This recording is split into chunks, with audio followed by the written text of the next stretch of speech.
Hi, beautiful neighbors. I want to come on today to talk about our beautiful furry friends and how we can express better love for our neighborhood and neighbors by just understanding a few things. We all love our furry friends. We adore them. They're family most of the time.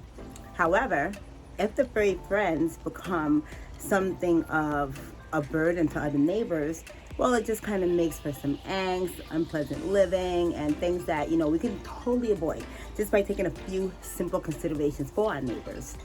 We're going to start talking about strays around the neighborhood. Everybody has strays for the most part. We'll see them walking around. We might even, give them a little morsel or something to eat and love these strays. However, the more we do that, the more they're attracted.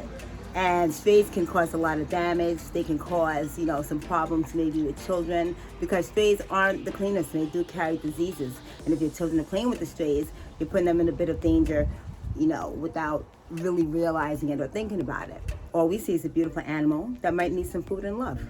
But a better way to take care of that animal is to call a local service that tends to stray animals, a humane service that would not put them down and put them to sleep or anything, but take them into care, give them the food and love that they need, and remove them from the neighborhood. Strays running around, again, they can carry disease, they can mess with our gardens. A lot of times they actually use our yard as a poop box because they don't have a litter box. They don't have somebody to walk them or pick up behind them, and that just leaves for a mess. So when considering dealing with strays, let's do the right thing maybe and call a humane service. Another thing is your kitty cat. Kitty cats, when they get outside of the house, they don't like to go back in.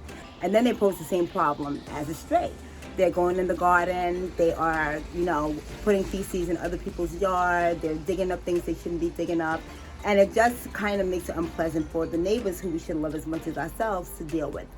The best thing to do in a situation like that is keep the kitty in the house. I know, I've had kitties. I know once they get out, they're tough to keep inside. However, you have to make some hard considerations. Can I now make sure my cat stays inside? Or should I, just kind of accept my kitty's become an outside cat and I now also have to wonder if I should put him in a better scenario?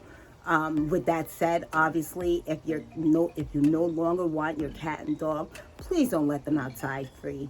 That's just unfair to the dog, it's unfair to the neighbors, it's unfair to the community, and it's a better thing just to call a service that specializes in care for animals with no home. And finally, our furry little doggies who we all love. They're pretty easy. Everybody loves them for the most part. They're cute. You keep them in the house. The one thing I would say about that is to be conscious. When you're walking your doggie, be conscious and considerate of other neighbors. Don't let them go to the bathroom in other neighbors' yards. When they go, please make sure that you are picking up behind the little doggie. I know doggies have to go, but if it's your doggie, let him go in your yard. You pick it up, and that will be his space. And then when he's running around, he's not using other neighbors' yard. And finally, of course, please keep the doggies on a leash because as much as everybody loves them, some people might be afraid of them. They can get away, and you know what? They actually might feel compelled to bite somebody or somebody else's animal, somebody else's cat or dog, and then that's just kind of havoc for everybody. So those are my tips on our beautiful furry little animals whom we love. Let's love our animals and our neighbors and take care of everybody. Love you. Talk to you soon.